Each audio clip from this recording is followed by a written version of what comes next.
Juice WRLD seemed to be on top of the world, his music career exploding. Fuck sipping, I'm up down a whole bottle. Switch up to the white bins.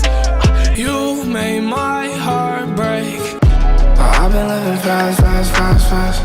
Why don't you talk tonight? They say hard work pays off. I've been feeling paid. Try to tell that shit you did. Even before I started recording music, like a long time ago, just listening to it was therapy. Okay. I didn't came through with the K. No offense, nah, fuck that, all offense. Police come through, I'm out the trap, I hop the fence. New York, if you're ready for my brother Juice, put a gun up. Put it up right now, put it up. Woo! Oh yeah.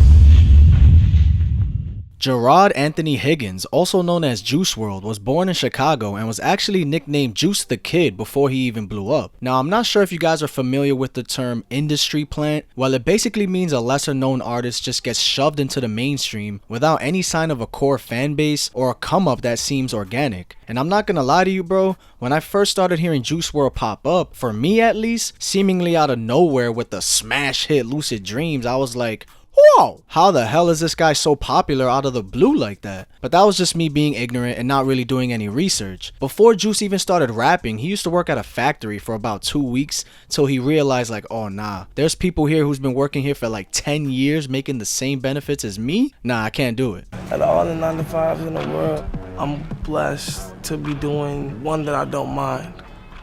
You know, before I got famous, I actually had a job for like 2 weeks in a car factory on some 8-mile shit. It was so depressing. Cause like, yo, here I am working next to like a 60-year-old man, a 45-year-old woman. People talking about they've been there for 5, 6, 7, 8, 9, 10 years. Like what? You've been working in this factory for 10 years? I just started and I had the same benefits as you. Like, are you fucking serious, bro? Like, thank God I'm here and I could do this. Goddamn, I'm the man, I'm the fucking man. Juice the Kid, not acting like a kid again. Juice the Kid, probably running through your crib again. Put the pistol to your fucking little kid again. Gold grill shine, something like a cheap thrill. This is real gold, this shit not a Happy Meal. Juice WRLD been a music head ever since the 2nd grade, like someone who truly loved it with a passion. I want to say I started paying attention to music way before a lot of people my age. Like in 2nd grade, wasn't nobody my age worried about no damn music. Wasn't nobody my age trying to memorize song lyrics and shit like that. Like, of course motherfuckers like music, but they weren't obsessed with it like I was, like I am. Like I got a wider range of influence. I was listening to everything. My mom listened to rock and gospel. She wasn't for none of that rap shit at first. And then I get around my cousin, he gonna hop in the car with us when we leave the house. That's the man that put me on the rap. Wayne, Project Pat, Gucci, 50 Cent, and that's where the rap influence came from. Speaking of knowledge, I'm wise with the words. She built the action, I catch you lacking and shoot at your verbs. I'ma catch you lacking, probably hit your ass on the curb. Chicago where I'm from, yeah, you heard that's the word. On the blocks, towing blocks, selling rocks for the dollars. In the cut with a gun, loaded up, that's a chopper. Let's go back a couple years though. I said, my mama got mad. I dropped codeine inside my orange soda. I'm in that bitch throat, somebody hand her a Ricola. She handle babies better than the damn baby stroller. Yeah. I'm testing all these bitches like a damn tester roaster. Yo, Juice WRLD was always freestyling, bro, and it was always off the dome too. But anyways, Juice would drop his first piece of music on SoundCloud as Juice the Kid on February 2015, and it was a mixtape called What Is Love, with his first song being Forever. Forever, forever, she stay on my mind like forever, forever. He wouldn't drop anything music-wise for a whole year until January 31st, he would drop his Juiced Up EP. I think I'm too smooth for my own good.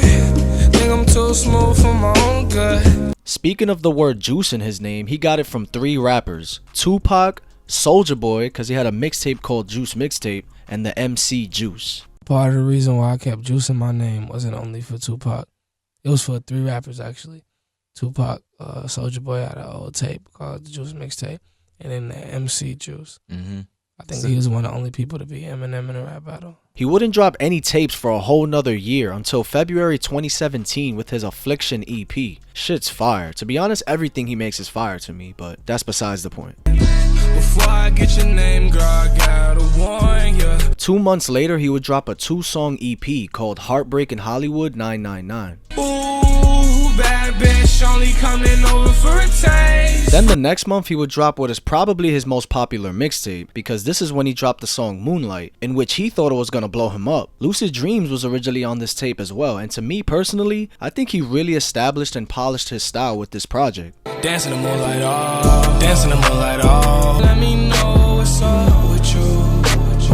Bread, then I get my head, then I get my closure. In the summer of that year, he would drop one of my favorite songs from him as a random song on SoundCloud called All My Fault. She told me that it's all my fault. It would've been perfect all along. He then went on to drop a 2-song EP on his SoundCloud called Binge Drinking Music. Just another day without you. Plunge to the strong marijuana. If I die, tell my mama I'm a stoner. Then on December 22nd, he would drop an EP called Nothing's Different, which had a song on it called Dark Place. Bruh, that song is super sad to listen to nowadays, man. If you ready to cry, bruh, go bump that. But it also included a song that would be his most viewed song on SoundCloud at the time with 11K, and it made Juice WRLD super hype. But I'm sure he didn't expect what was gonna happen just within the next 3 months.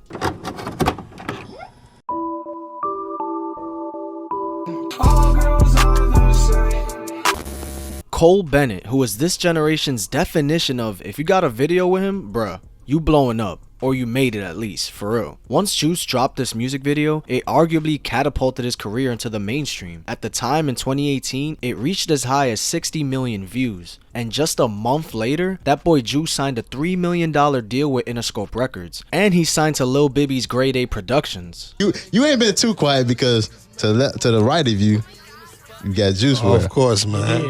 Man, and so how did this come about? Well, I met Juice through my brother. My brother, he heard his music through DJ Victorious. Okay. From there, we met him.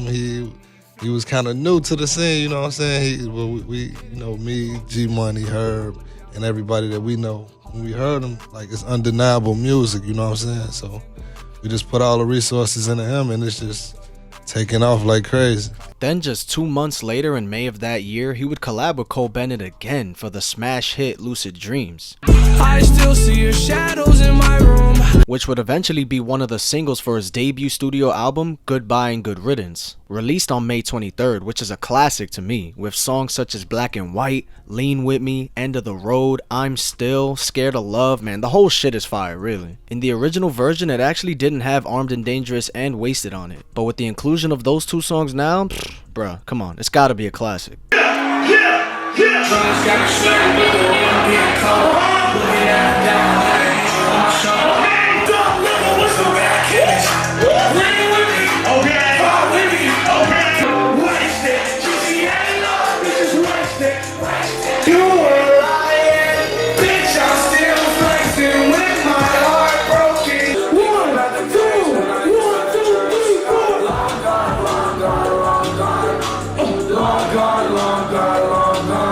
On June 22nd of that year, Juice would drop a 2-song EP called Too Soon, which included the tracks Rich and Blind and the classic song Legends, dedicated to X and Peep. All you'll find is a lost soul, rich and blind. The eeriness of silence, this time it was so unexpected. In October of that year, Lucid Dreams peaked at number 2 on the Hot 100, eventually going platinum. Not too bad for a song that sat on SoundCloud for 5 months before even hitting 100,000 plays. It's fucked up, but it's not. It's not the time. It allows you to chase your dream. Exactly. And to be who you want to be, but at the same time, you have to be that. Oh, I'm not a regular guy. I feel like at the age I was at, I was in 6th grade, I feel like the only 6th grader that was paying attention to lyrics and shit like that.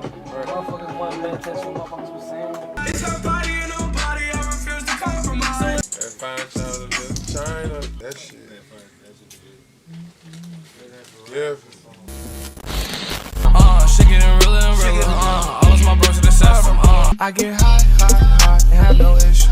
She give me top in the Tesla. I'ma invest in the extra. But I'm on the rigs.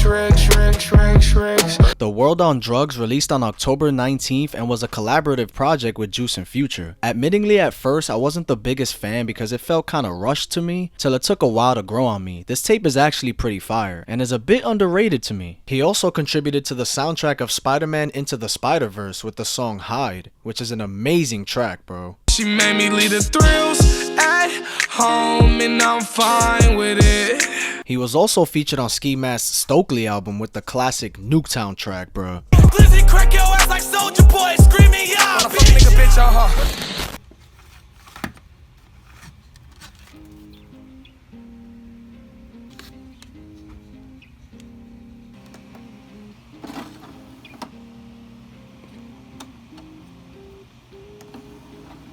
Better write this one out in the closet.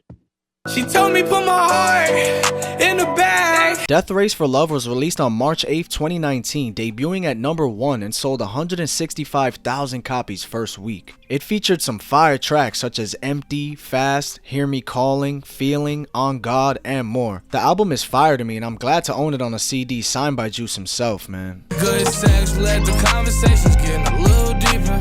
Do you hear me calling? Do you hear me calling? I got a feeling, perks help me feel it, I feel it. The same black hole that's in place of my soul, empty. In May of that year, Juice WRLD ended up winning Top New Artist at the Billboard Music Awards. Reality has not set in yet. Wow, it's crazy all the stuff that can happen in a year. It's ridiculous. I'm really in awe right now, but you know, I just want to thank God. I want to thank all my supporters. I want to thank all my fans. And yeah, I'm glad to be here. It's a blessing. I say, I don't need no Molly to be savage. Bandit was the last official song to be released by Juice WRLD while he was alive. And boy is that song a banger, bruh. Jeez, that shit slapped. I believe his last feature to be official before his passing was Six Kiss with Trippie Redd and YNW Melly, which is actually one of my favorite Trippie songs. Pouring up foes, mud in my cup.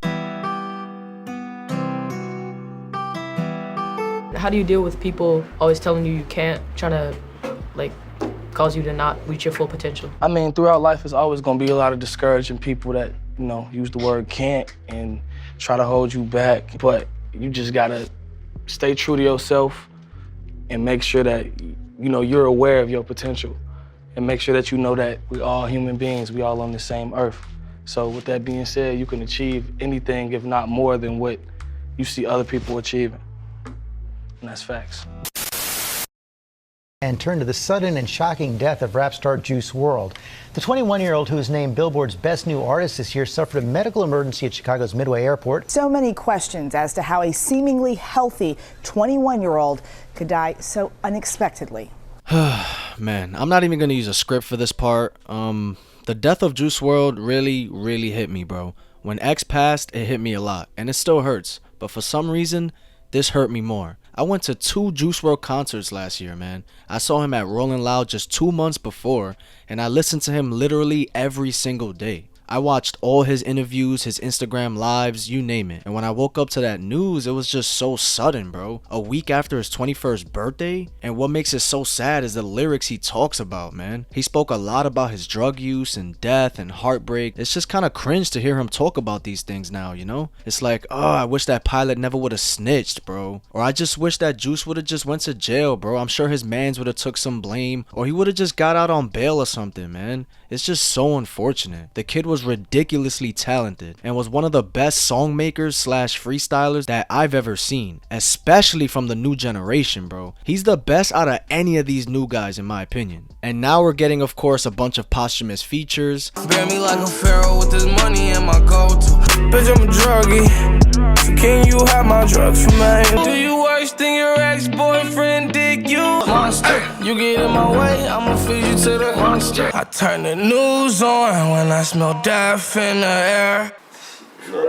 That's a $200,000 gift, bro. Won't let go. I'm the type to show you that you're too special. And the single to his next studio album, The Outsiders, with Righteous honestly being one of my favorite Juice WRLD songs. Taking medicine to fix all of the damage. And apparently there's at least 2,000 songs that Juice left for us, bro. And you know what? I kind of believe it. Because I have at least 100 leaks that I downloaded onto my phone. Leaks that I wish I can play for you guys, but you know how YouTube is with their copyrights. Just go listen to the songs Airport Security, Want To with Playboy, Starstruck, Tonight, Try Me. Bro, there's so many. So yeah, I'm curious as to how the label is even going to choose what songs to put on this next album. Is it going to have like 40 songs on it? Because all of Juice WRLD's songs are fire, so that's going to be tough. Maybe like 3 different deluxes or some shit. Nah, but damn, man. I honestly feel like Juice WRLD was going to be a mega star in this game. He was already big, but I'm talking like Travis level at least, probably more, or Post Malone status, bro. Arguably, he was already there, so he was just too good. Juice WRLD, rest in peace, bro. And to all the people who you touch with your personality, humbleness, genuine love for the fans, and your music, we thank you.